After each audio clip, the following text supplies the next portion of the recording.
चलो next question को देख लेते हैं।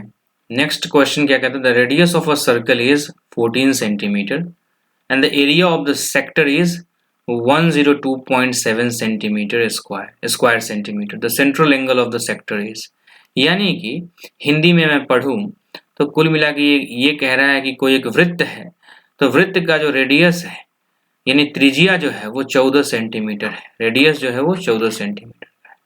तो एक सेक्टर दिया गया है, उस सेक्टर का जो एरिया है, इस सेक्टर का एरिया दे दिया गया है 102.7 स्क्वायर सेंटीमीटर, ठीक है, 102.7 वर्ग सेंटीमीटर।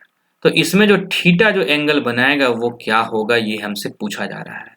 तो बहुत सारे बच्चे इसमें बदमाशी कर देता है। बदमाशी क्या करता है कि उसे ये लगता है कि भैया पूरा सर्कल है, तो पूरा सर्कल ऑब्वियस सी बात है, तो पूरा सर्कल यानी कि पूरे सर्कल का जो एरिया होगा, क्योंकि एक सेक्टर का एरिया हमें दिया गया, थीटा पूछ रहा है, तो भैया पूरा सर्कल का एरिया जो होगा वो क्या होगा, पाई इंटू आर स्क्वायर यानी 14 का स्क्वायर। ये कवर कितना करेगा, 360 डिग्री, यानी पूरा फुल सर्कल एरिया कवर करेगा 360 डिग्री।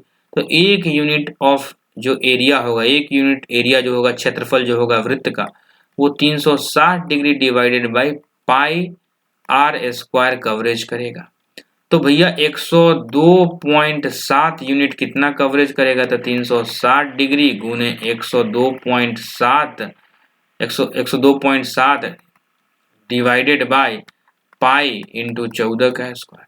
अब यहाँ पे बहुत सारा बच्चा होशियारी करेगा। होशियारी क्या कर देगा, वो ये कहेगा कि भैया ये जो पाई है, तो पाई तो 180 डिग्री के बराबर भी होता है ना, तो 180 डिग्री यहाँ डाल दो, ये 2 से कट गया, 196 यहाँ पे आ गया, यहाँ 220 आ गया, 200 के आसपास में आ जाएगा, 204-5 के आसपास में आ जाएगा। आंसर कभी नहीं आ पाएगा, याद रखना, क्योंकि देखो हमें डिग्री में कन्वर्जन करना है। अगर मैं इसे भी डिग्री में लिख दूं, थोड़ा कॉमन सेंस लगाओ, इसे डिग्री में, डिग्री डिग्री कैंसिल हो जाएगा, फिर वो जो वैल्यू आएगा यूनिटलेस आएगा, हमें डिग्री में चाहिए ना वैल्यू, तो इसे हमें यूनिट में, पाई को 3.14 ही लिखना पड़ेगा या 22/7 लिख करके कैलकुलेशन करना पड़ेगा। क्यों? क्योंकि हमें वैल्यू चाहिए डिग्री में, कितना डिग्री मूव करेगा, ठीक है। तो यहाँ पे हम लिख देते हैं 360 गुने लिख देते हैं 102.7 डिवाइडेड बाई 22/7 गुने 14, तो 7 दूनी 14 है ना। अब 2 से करेंगे तो 180, 2 से फिर से करोगे 90 और 2 साते 14, फिर 2 से करोगे तो 45, 2 से 11, ठीक है, 11 हो गया, ठीक है। तो ऊपर में देखोगे तो ऊपर में क्या बना रहा है, ये 45 गुने 102.7 डिवाइडेड बाई 11 गुने 7 बना रहा है। अगर इसको मैं 0 को यहाँ डाल दूं तो 5 9 45 और 5 दूनी 10, ठीक है।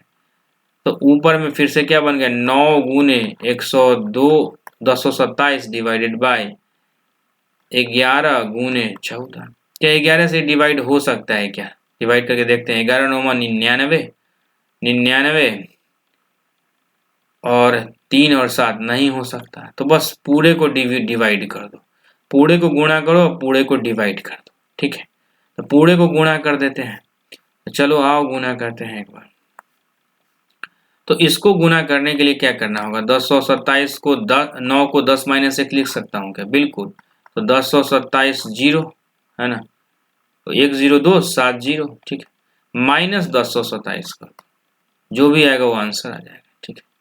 यानी कि 1 0 2 7 0 में से कितना हो जाएगा, 1027, तो 1027 घटा दो, 7 और 3 10, यानी 0 में से नहीं जाएगा ना, तो आप घटा लेना, 10 में से 7 जाएगा 3 है ना, तो यहाँ 6 में से 2 जाएगा तो कितना 4 है ना, ये बच जाएगा 1 में से 0 जाएगा तो 1, और ये 0 है तो 9 में से 1 जाएगा तो 8, यही बचेगा क्या? गिनती करते हैं, 7 3 10 के 0 हासिल है, 4 2 6 1 7, 4 2 6 1 7, अच्छा ये 2 ही ना बच जाएगा, यहाँ से ही तो 6 लिया था ना, ये 2 बच जाएगा, ठीक है ठीक है ठीक है, ये 9 बच जाएगा, सॉरी अबाउट दैट, 9243 यानी कि 9243, 9243, और 14 गुने जब 11 आप करते हो, 14 गुने 11 करते हो तो 154 ही तो आएगा, 154 आ जाएगा, ठीक है। तो ऑब्वियस सी बात है 9 2 43 यानी कि 9243 डिवाइडेड बाई 154 कर दो, कितना मतलब ये लगेगा आपको क्लियरली दिख रहा है कि 9000 के आसपास का नंबर है। 15 छक्का 90, 60 डिग्री के आसपास के अप्रोक्सीमेट आंसर आएगा।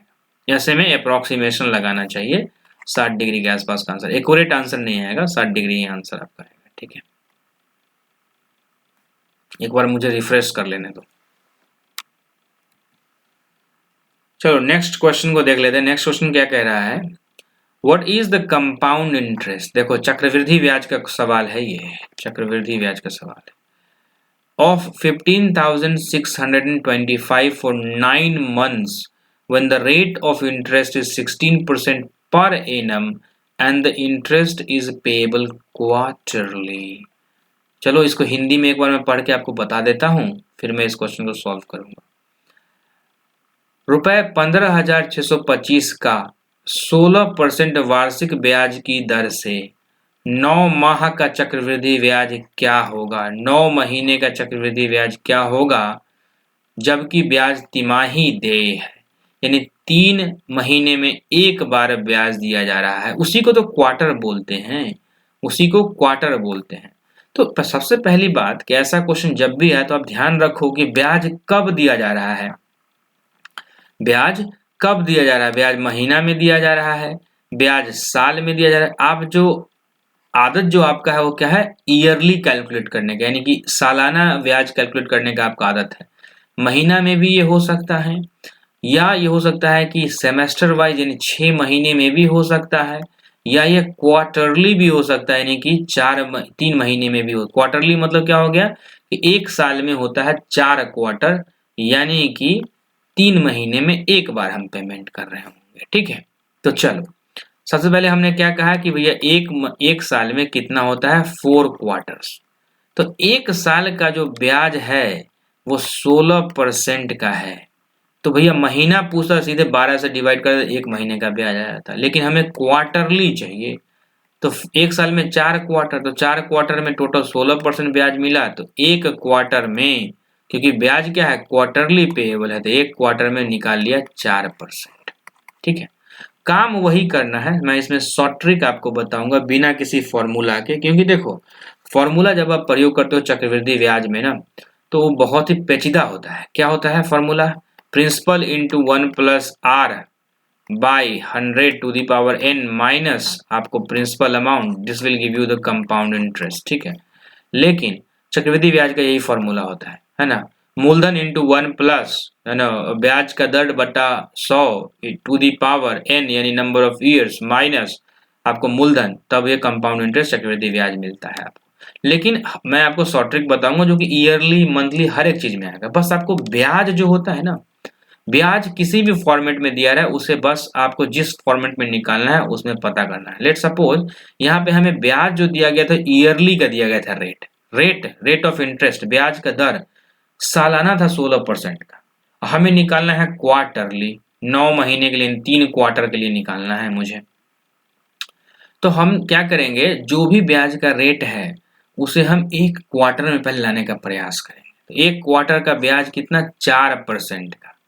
तो 4% को क्या लिख सकते हैं हम लोग, 1/25। मैं हमेशा क्या कहता हूं, जब भी ऐसा सवाल आए कंपाउंड इंटरेस्ट का, तो जो भी ब्याज का दर हो सबसे पहले देखो उसे कन्वर्ट करना है क्या। सपोज कर यहाँ पूछता कि ईयरली बताओ, कोई कन्वर्जन नहीं था, 16% एज इट इज रह जाता।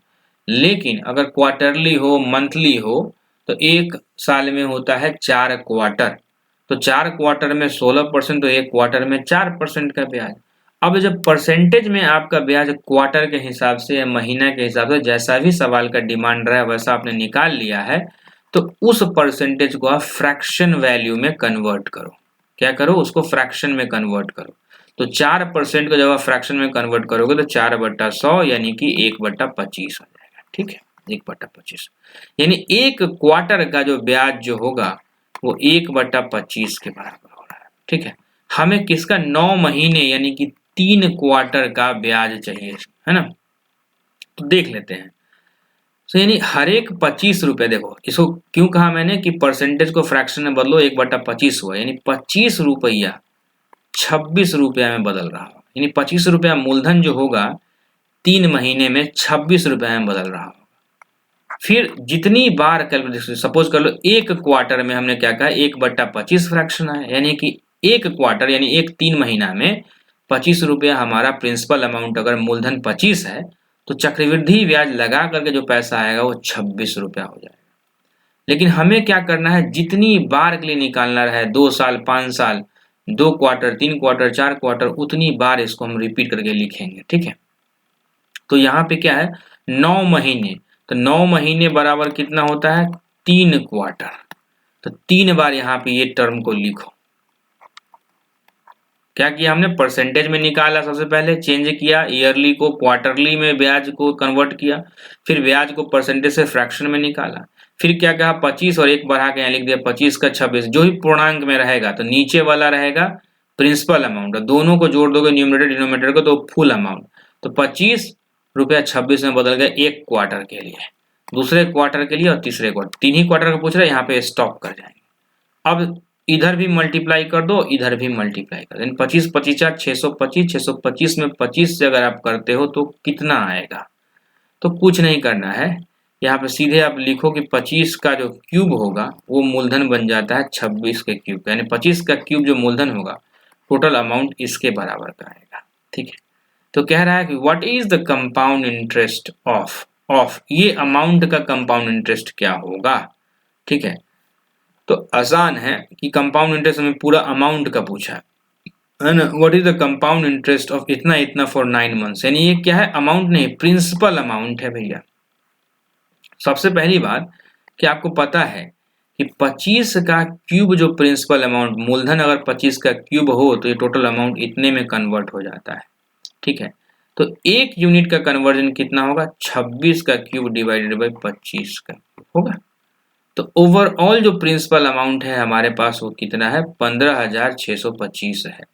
तो 15,625 अगर हमारे पास है तो भैया देखो 25 का क्यूब जितना रुपया जो है वो 26 के क्यूब में चला जाए, बदलाव हो जाता है, टोटल अमाउंट बन जाता है ये, है ना 3 क्वार्टर में। तो एक रुपया का जो प्रिंसिपल अमाउंट होगा ये इतने के बराबर हो जाएगा। तो 15,625 यही था क्या, हाँ, तो 15,625 कितना बन जाएगा भैया 26 का क्यूब डिवाइडेड बाई 25 का क्यूब गुने 15,625। ठीक है, अब देखो इसमें काट छाट कर दो, आंसर कुछ आता है क्या। देखो सबसे पहली बात है कि 5 है यूनिट डिजिट पे तो 5 से ये कटना चाहिए। ठीक है ना, एक बात बताओ मुझे 25 को 25 से गुना करेंगे तो 625 होता है ना। अब 625 में 25 से गुना करना है, नहीं आता कोई बात नहीं, 25 छक्का 150, मुझे लगता है बराबर कट जाएगा, लेकिन चलो ठीक है 625 में 5 से गुना करते हैं तो आपको पता है मैंने कहा था कि 5 का पावर कम से कम 5 तक याद रखो। तो 5 25 5 125 5 625 5 3125, तो 3125 में 5 से अब गुना कर देते हैं। तो 5 25 के 5 हासिल 2 15 2 12 के 2 हासिल 1 5 1 5 1 5 1 6 5 3 15 15,625 यानी ये तो कैंसिल हो जाएगा एक दूसरे से। ठीक है, खत्म कहानी। यानी 15,625 रुपया जो होगा मूलधन वो 26 रुपया का क्यूब के बराबर का कन्वर्जन होगा। यानी इन्हीं दोनों का जो अंतर जो हमारे पास होगा बाबा वही क्या हो जाएगा हमारा, आपको इंटरेस्ट आ जाएगा हमारा। ठीक है ना, ओवरऑल इंटरेस्ट हो जाएगा 9 महीने के लिए। 9 महीने के लिए कैलकुलेशन करना था क्या, देखो what is the compound interest चक्रवृद्धि ब्याज 9 महीने के लिए। तो 9 महीने के लिए क्या हो गया डिफरेंस, क्योंकि ये क्या है ये आपका मूलधन है और ये आपका क्या है भैया ये टोटल अमाउंट है। तो 26 का क्यूब है तो या तो आप 26 का क्यूब को 26 गुने 26 गुने 26 कर करके निकाल लो, उसमें से 15,625 को घटा दो तो आपका आंसर आ जाएगा। ठीक है, या आप थोड़ा स्मार्ट अप्रोच दिखाओ 6 1 36 6 216 यानी यूनिट डिजिट पे तो 6 आएगा, यहाँ 5 है यूनिट डिजिट पे, यानी यूनिट डिजिट पे एक किसी ऑप्शन में अगर होगा तो वही आंसर हो जाएगा। एक से ज्यादा होगा तो हमें चेक करना पड़ सकता है। तो एक तो भैया सब में है तो अब हमें चेक करना पड़ेगा। और चेक करने के लिए भी एक उपाय क्या है, एक उपाय ये है कि या तो आप इसको गुना कर लो, 26 छक्का क्या होता है 676 और 676 में फिर से 26 से गुना कर दो आप। ठीक है, अब 26 में जाओगे तो 676 है, इसको 20 + 6 लिख करके और फिर 15,625 को माइनस कर दो, या सिंपली क्या कर दो 26 का क्यूब माइनस 25 का क्यूब, यही तो करना है ना। तो ये ए क्यूब माइनस बी क्यूब नहीं बन गया। और ए क्यूब माइनस बी का फैक्टराइजेशन आप नहीं जानते हो क्या? ए क्यूब माइनस बी क्यूब क्या होता है बताओ मुझे। ए माइनस बी, तो ए माइनस बी सबसे पहले करेंगे तो 26 में से 25 गया तो 1 आ गया, ठीक है, ए माइनस बी हो गया। अब आगे बढ़ो, आगे क्या हो जाएगा फॉर्मूला बताओ मुझे, बताओ मुझे क्या होगा। तो a cube minus b cube is a minus b, a square plus b square minus a b, यही तो होता है। तो ए की वैल्यू कितनी 26, 26 में से 25 गया 1, है ना। 26 का स्क्वायर आपको आसानी से पता है 676 होता है, 25 का स्क्वायर आसानी से पता है 625 होता है, ठीक है, माइनस ए इंटू बी यानी 26 गुने 25, ठीक है। बस आपका आंसर यहीं से आ जाएगा, जो भी ये अमाउंट होगा वही आपका असली आंसर हो जाएगा, ठीक है। अब इसके लिए भी क्या करना है, इसके लिए भी आसानी का ट्रिक मैं बता रहा हूँ, देखो क्योंकि अगर आप 26 का क्यूब करते ना तो वक्त लगता, ए क्यूब माइनस बी क्यूब पे सीधे आप तोड़ दोगे तो बिल्कुल आसानी से आप आंसर तक पहुंच जाओगे। तो अब देखो ये 26 गुने 25 करना है ना, तो इसको 25 प्लस 1 26 को लिख सकते हो गुने 25, तो 25 25 का कितना हो जाएगा भैया 625, है ना, क्योंकि a minus b into a square plus b square minus a b ही होता है, तो 625 और प्लस में आ जाएगा 25, बात समझ रहे हो, तो 650, तो भैया इसमें से हम माइनस कर देंगे,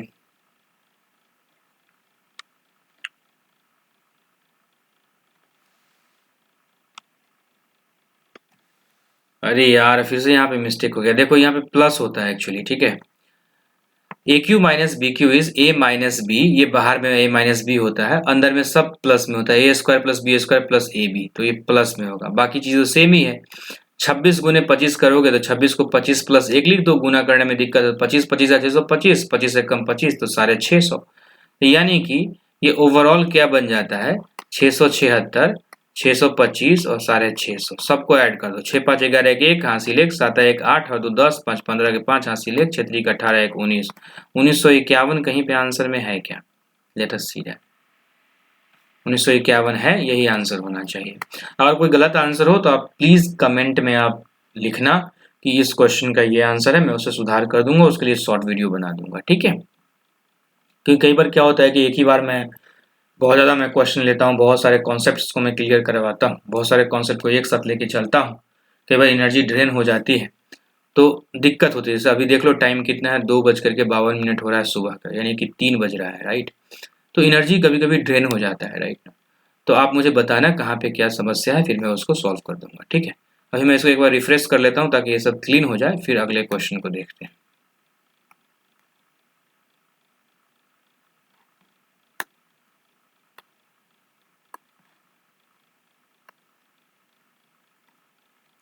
चलो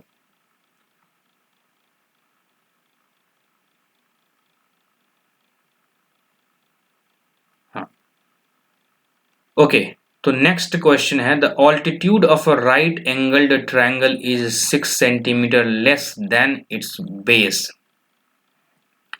एक राइट एंगल्ड ट्रायंगल है, उसका जो ऑल्टीट्यूड है वो 6 सेंटीमीटर लेस देन है इट्स बेस।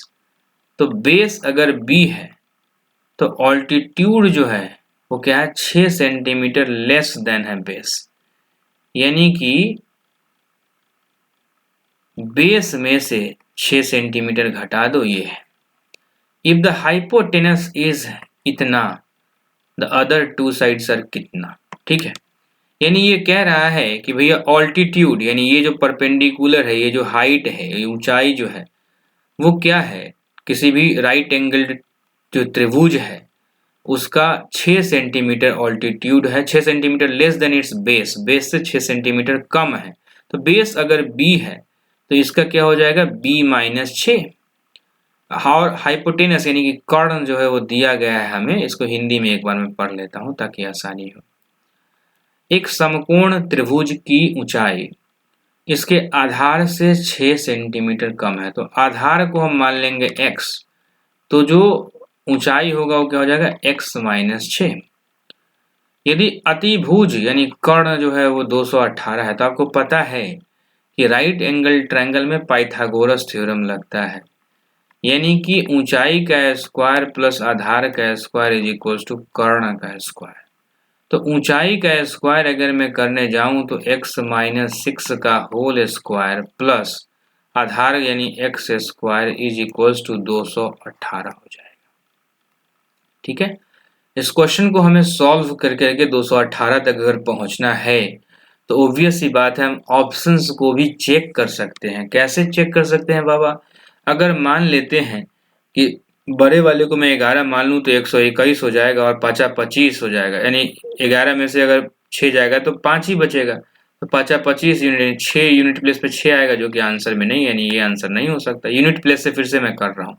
अगर x को मैं 15 मान लूं तो 15 से 225 हो गया, ये तो एक्सीड ही कर गया इसको हाइपोटेनस को करने की वैल्यू के, तो ये तो आंसर हो ही नहीं सकता। ठीक है, अब आगे बढ़ते हैं 10 और 16 के बारे में करते हैं। तो 16 को 16 से गुना करोगे तो 256, तो ये भी आंसर नहीं हो सकता है।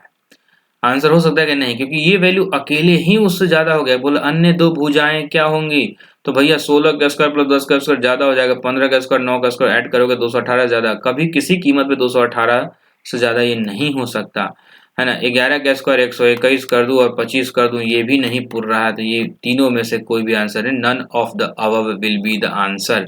लेकिन आंसर अगर करेक्टली निकालना तो क्या करेंगे, ऑप्शंस के हिसाब से देख लेंगे और फिर इसको सॉल्व कर देंगे। a माइनस बी क्या होता है, x a square plus b square minus 2ab, यानी कि 2 गुणे एक्स गुणे माइनस 6, यानी कि 2 गुणे एक्स गुणे 6 यानी 12x plus x square is equal to 218। ठीक है, सो अगर आप यहाँ पे इस सब को करते हो कैलकुलेशन तो आप ये पाओगे कि ये हो जाता है आपका मोटा मोटी 2x स्क्वायर, क्योंकि x square plus x square 2x square minus 12x is equals to 218 minus 36। तो 218 माइनस 36 करना मुश्किल है, तो इसको 18 18 लिख सकते हो। 18 प्लस 18 36, तो 18 में से 18 तो 0। अब 200 में से 18 जाएगा तो कितना हो जाएगा, 182। 2x square minus 12x equal to 182। ठीक है, तो 2 से काट दो तो x square minus 6x minus 91 is equal to 0। अब देख लो 14 7 91 ऐसा कुछ हो सकता है क्या, तो यहाँ से रूट निकाल लो, आपका आंसर आ जाएगा। ठीक है, और रूट कभी भी अगर आपको मान लो डायरेक्टली फैक्टराइजेशन नहीं दिखता हो तो आप हमेशा ये फॉर्मूला यूज कर सकते हो, minus b plus minus root under d divided by 2a। ठीक है, यही रूट्स होता है। एक बार प्लस में खोलोगे, एक बार माइनस में खोलोगे। डी क्या है, D is b square minus 4ac। ठीक है, इसका मुझे आंसर आप लोग बताना। ठीक है, ये आपके लिए होमवर्क की तरह भी होगा। मेरे हिसाब से इसमें से कोई भी आंसर नहीं होना चाहिए। ठीक है,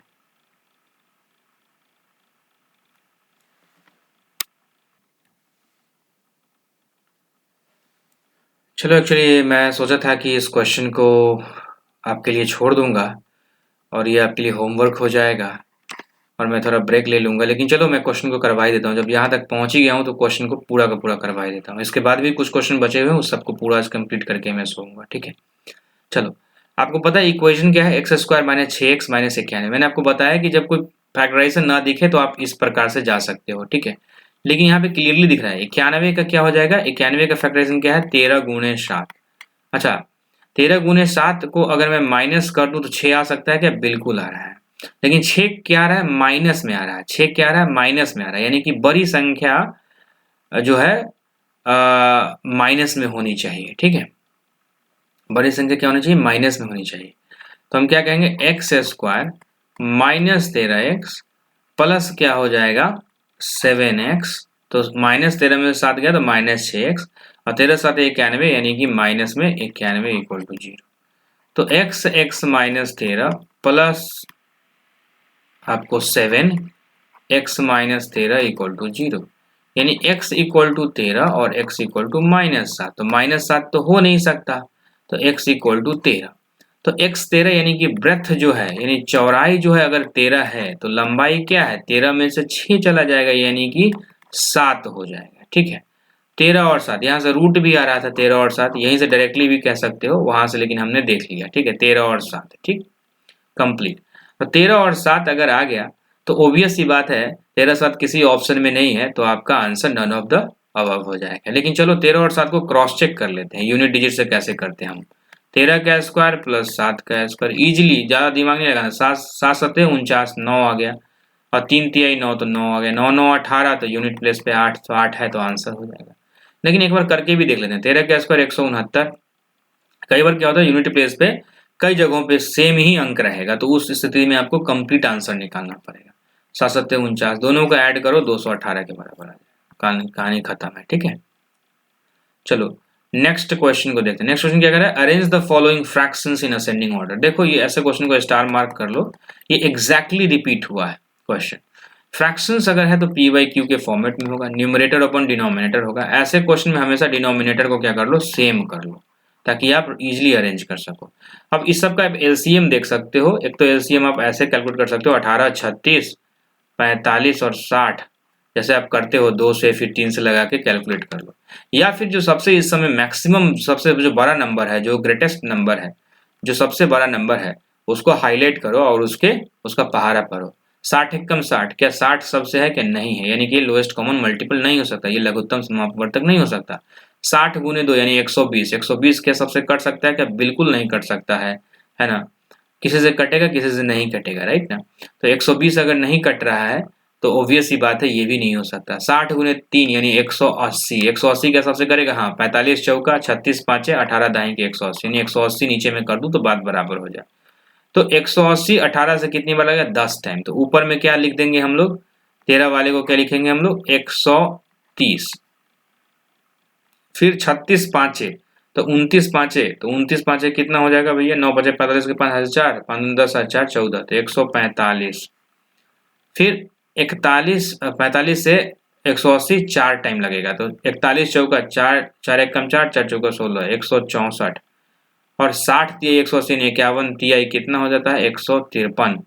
तो 153 अगर हो गया तो ऐसा कुछ आ गया। ठीक है, तो ऑर्डर कैसे फिक्स होगा भैया, तो ये वाला जो ऑर्डर है देखो 130 145 असेंडिंग के लिए, लेकिन 153 वाला यहाँ, 164 वाला यहाँ आएगा। ठीक है, यानी कि पहले 13 आएगा, फिर 29 वाला नंबर आएगा, फिर 51 वाला आएगा, तब 41 वाला आएगा। 13 29 51 41 कहीं है क्या, 13 29 51 41 अगर आंसर हो गया करेक्ट। ठीक है, चलो, how many squares are there in the given figure. ऐसे जब भी सवाल आपको दिए जाएं और स्क्वायर्स अगर काउंट करना हो तो आप कैसे काउंटिंग करेंगे। देखो ऐसे सवाल में मैं आपको एक रफ में बता देता हूँ कि स्क्वायर्स कैसे काउंट होता है। देखो ऐसे में जब भी इस प्रकार का ग्रिड पैटर्न बने तो ऐसे में 5 स्क्वायर होता है। ठीक है ना, हम इसमें क्या करते हैं 1 और 2 करते हैं। ठीक है ना, 1 और 2 करते हैं। ठीक है, और फिर क्या कर देते हैं 1 और 2 तो 3 हो गया, है ना, और इधर से टोटल ग्रिड को जोड़ करके वैल्यू 3 + 2 = 5। ठीक है, यानी कि कैसे करना है आपको, ऐसे वाले ग्रिड में हमेशा 5 वैल्यू होता है, याद रखेंगे बस आप। स्क्वायर ऐसे में 5 बनता है। ठीक है, और अगर रेक्टेंगल सिर्फ अगर ऐसे रहेगा तो रेक्टेंगल कितना 3 ही बनेगा। ठीक है, सिर्फ ऐसा रहेगा तो। ठीक है, अच्छा ट्रायंगल अगर कैलकुलेट करना हो, किसी भी फिगर में ट्रायंगल कैलकुलेट करना हो, अगर वो एक ही पॉइंट से बार बार निकलता हो सिर्फ ऐसे ऐसे, तो ट्रायंगल कैलकुलेट करना तो सारे अंक को लिख दो, 1 2 3 4 और सबको सम कर दो, तो उतना ही ट्रायंगल बनेगा। ठीक है, अच्छा कोई ट्रायंगल अगर मान लो कि 20 से अगर भागा हो रहा हो तो इसमें कितना ट्रायंगल, 1 और 2 लिख दो और दोनों को जोड़ दो, 3 ट्रायंगल बनेगा। ठीक है, कुल मिला के बात ये है कि जितनी बार सपोज कर लो एक ही बार आ रहा था 1 2 यानी इसमें 3 ट्रायंगल बनेगा। अगर ऐसा कुछ हो एक ही पॉइंट से निकला, सबको 1 2 3 4 लिख करके सबको ऐड कर दो, उतना ही ट्रायंगल बनेगा। ठीक है, अब यहाँ देखते हैं हम लोगों को स्क्वायर्स यानी वर्ग कैलकुलेट करना। आपको पता है वर्ग में क्या होता है, साइड्स इक्वल होती हैं, साइड्स इक्वल होती हैं, 90 डिग्री पे कट भी करता है। ठीक है, सबसे पहले तो आपको क्लियर कट जो दिख रहा है वो क्या दिख रहा है, ये 1 2 3 4 1 2 3 4, आपको पता है 4 गुने 4 का ये ग्रिड बन गया। तो जब ये 4 गुने 4 का जब ये ग्रिड बन जाए ना, तो आप हमेशा इस बात का ध्यान रखोगे कि 4 गुने 4 का जब ये ग्रिड बनता है, यानी 1 2 3 4 5 1 2 3 4 5, यानी 4 गुने 4 का जब ये ग्रिड बना है ना, तो आपको पता है कि रोज इक्वल टू कॉलम हो गया, रो इक्वल टू कॉलम हो गया, यानी इसमें छोटे छोटे बहुत सारे स्क्वायर्स बनेंगे। ठीक है ना, और रो कॉलम के बराबर अगर नहीं होता तो छोटे छोटे स्क्वायर सारे जगह समान नहीं बनता। सपोज कर लो अगर मैं कहता 3 × 4 का है तो भैया वहां पे रेक्टेंगल बनता ना, स्क्वायर्स फिर कम जाता, यहाँ पे ज्यादा बनेगा। जब भी रो इक्वल टू कॉलम होगा तो स्क्वायर्स की संख्या ज्यादा होती है, ठीक है।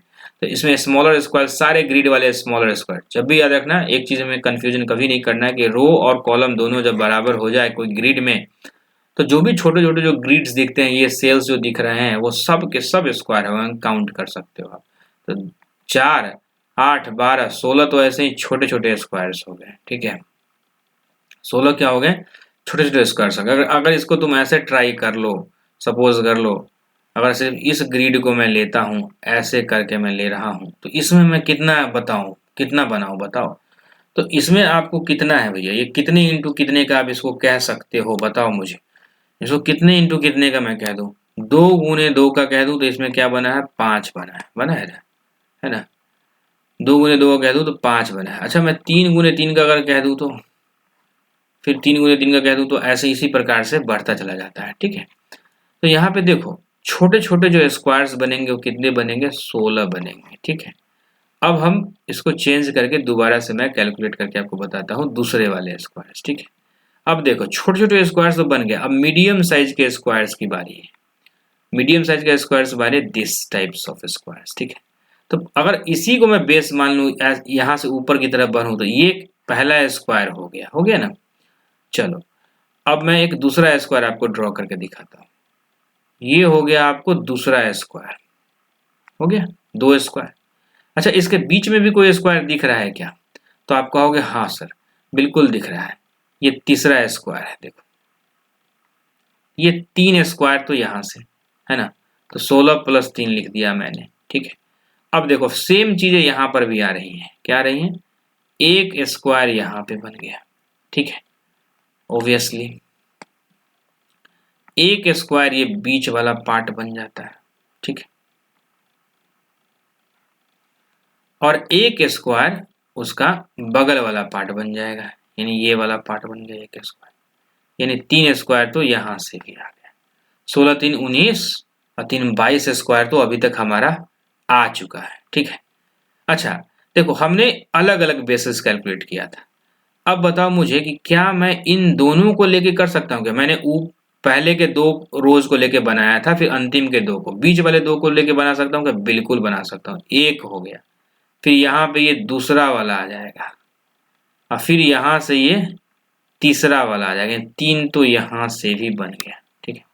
16 × 3 = 19, 3 × 22 और 3 × 25, 25 तो हो गया। लेकिन क्या इसमें कोई चीज कॉमन लग गया है क्या, कॉमन कोई लगा है क्या, कॉमन कोई लगा है क्या। और बड़ा वाला तो है ही, एक तो बड़ा वाला है ही, आपको पता है। क्या और कुछ बन सकता है क्या, या मैंने कोई कॉमन कैलकुलेट कर लिया है क्या। देखो ऊपर वाले में अगर मैं बात करूं, छोटा वाला तो पूरा का पूरा 16 तो था ही। अगर ऊपर वाले में कैलकुलेट करूं तो हमने 1 2 3 1 2 3 कैलकुलेट किया। बीच वाले में जब मैं कैलकुलेट कर रहा था तो ये कैलकुलेट मैंने किया, फिर बीच वाला पार्ट को कैलकुलेट किया, फिर इस वाले पार्ट को कैलकुलेट किया। यानी इसमें कोई भी कॉमन तो पैटर्न नहीं था, क्योंकि देखो एक्चुअली इसमें ऐसा कुछ है ग्रिड, ठीक है। तो ये वाला ग्रिड 1 हो गया हमारा, ये वाला 2 हो गया, ये वाला 3 हो गया, ठीक है। तो ऐसा हो गया 2x2 का। देखो पहले हमने घर क्या बनाया, 1x1 का घर बनाया, ठीक है। पहले क्या बनाया, 1x1 का घर बनाया, ठीक है। फिर 2x2 का घर बनाया, तो 2x2 का ऊपर वाला घर बनाया, फिर बीच वाला घर बनाया, फिर लास्ट वाला बनाया। यानी कि 1 × 1 का 16 है, 2 × 2 का कितना है, 9 बन गया है। 2 × 2 का 9 बन गया है, क्योंकि ये 2 × 2 पहला, फिर दूसरा, फिर तीसरे घर से 3 3 9। अब 3 × 3 का हमें देखना पड़ेगा। तो 3 × 3 यानी कि 3 × 3 का अगर मैं कहूं तो ये बन सकता है क्या, बिल्कुल आप कहोगे 3 × 9 पॉसिबल है। ये है 3 × 9, ठीक है। ये देखो गौर से देखो इसको, क्या ये स्क्वायर है, बिल्कुल है 3 × 9। लेकिन इधर से 3 जाएगा क्या, नहीं। तो एक ये बनेगा 3 × 9 वाला, और एक 3 × 9 ये बनेगा, ये वाला, ठीक है। 2 और फिर 2 और बनेगा, मैं आपको बताता हूँ ड्रॉ करके। 2 और बनेगा, देखो 3 × 9 3 3 का बनाना है, तो ओबियस ये 3 को हमने ले लिया। अब दूसरे 3 को ले लो भैया, बॉटम वाले से मिला करके, है ना। तो दूसरा 3 कैसे बनेगा, यहाँ से, ये रेक्टेंगल हो जाएगा भाई साहब, ये हो गया, ठीक है। ये दिख रहा है हरा वाला आपको, एक मिनट एडजस्ट कर लेना, ठीक है। एक, और फिर यहाँ से आप बढ़ जाओ, यहाँ से ये वाला से बढ़ जाओ, तो ये बन जाएगा दूसरा, ठीक है। तो 2, यानी कि 2 और 2 4 तो बन गए कितने, 3 गिनो, 3 का ग्रिड वाला बन गया 4, ठीक है। हाँ, 3 गुने 3 का ग्रिड का 4 बन गया, काला वाला में आपको दिख रहा होगा ऐसे, है ना। तो 16 3 19, 19 3 25, 16 3 19, 19 3 22, 22 3 25, 25 4 29, 29 1, और 4 गुने 4 का ग्रिड, तो वो हो गया 30। तो 30 आंसर इसका होना चाहिए, ठीक है। आप कैलकुलेट करके मुझे बताना कि इसका आंसर क्या होगा। लेकिन जब भी कुछ ऐसा क्वेश्चन हो तो इसको करने का मैं एक आपको आसान तरीका बताता हूँ, इस ग्रेड को करने का एक आसान तरीका, और हिंदी मीडियम में सीखते हैं यहाँ पर, ठीक है। दिए गए चित्र में कितने वर्ग है, जब इस प्रकार का रहे, और याद रखना रो बराबर जब कॉलम हो तभी इसको लगाना है, इस शॉर्ट ट्रिक को, ये शॉर्ट ट्रिक है, ठीक है। तो कैसे लगाना है, तो सबसे पहले आप ग्रिड को गिनो, रो इंटू कॉलम है या नहीं, तो आपको पता है row equal to column equal to 4, यानी 4 गुने 4 का है। यानी वर्ग अगर बन रहा होगा तो वर्ग बनने के लिए आपको पता है लंबाई और जो आपका चौड़ाई होता है दोनों बराबर होता है, सारी भुजाएं वर्ग की बराबर होती है, यानी कि 1 इंटू 1 का वर्ग कैलकुलेट करना होगा, 2 इंटू 2 का, 3 इंटू 3 का, 4 इंटू 4 का वर्ग हमें कैलकुलेट करना है। यानी कि 4 गुने 4 वाला वर्ग, 1 गुने 1 वाला, 2 गुने 2 वाला घर वाला, 3 गुने 3, 4 गुने 4 वाला, ठीक है। तो याद रखना कि जो भी मैक्सिमम जो वैल्यू होता है 4 गुने 4 वाला, यानी जितना ग्रिड की जो मैक्सिमम वैल्यू है, अगर रो और कॉलम 4 या 5 हो तो उसका वैल्यू हमेशा 1 के बराबर आएगा। बात समझ लो, 1 आएगा, क्योंकि मैक्सिमम वाला तो एक ही बनेगा, पूरा का पूरा 4 गुने 4 का बड़ा वाला, एक बन गया, ठीक है। 1 गुने 1 जो बनता है वो रो इंटू कॉलम का मल्टीप्लीकेशन बनता है, यानी सबसे जो स्मॉलर जो बनेगा, स्मॉल जो वाला जो स्क्वायर्स बनेगा वो क्या होगा, रो गुने कॉलम का संख्या, रो कितना, 4 गुने 4, यानी देख लो 16 ही बनेगा।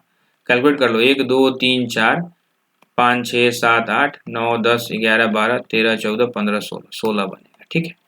और मैंने क्या कहा कि लार्जेस्ट जो बनेगा वो क्या बनेगा, 4 गुने 4 वाला एक ही बनेगा, तो ये तो खत्म।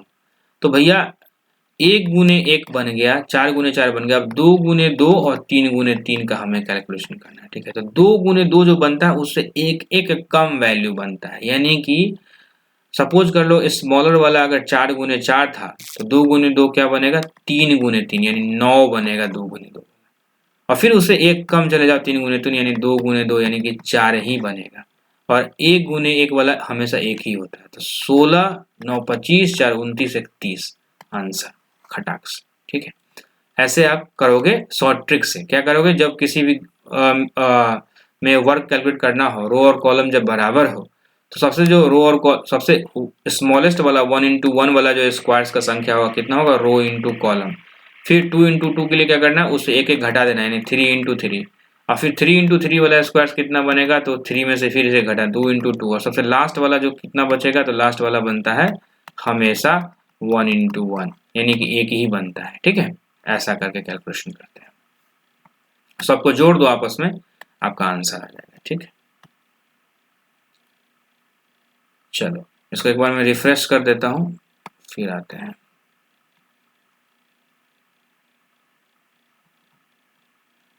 ठीक है, फाइन।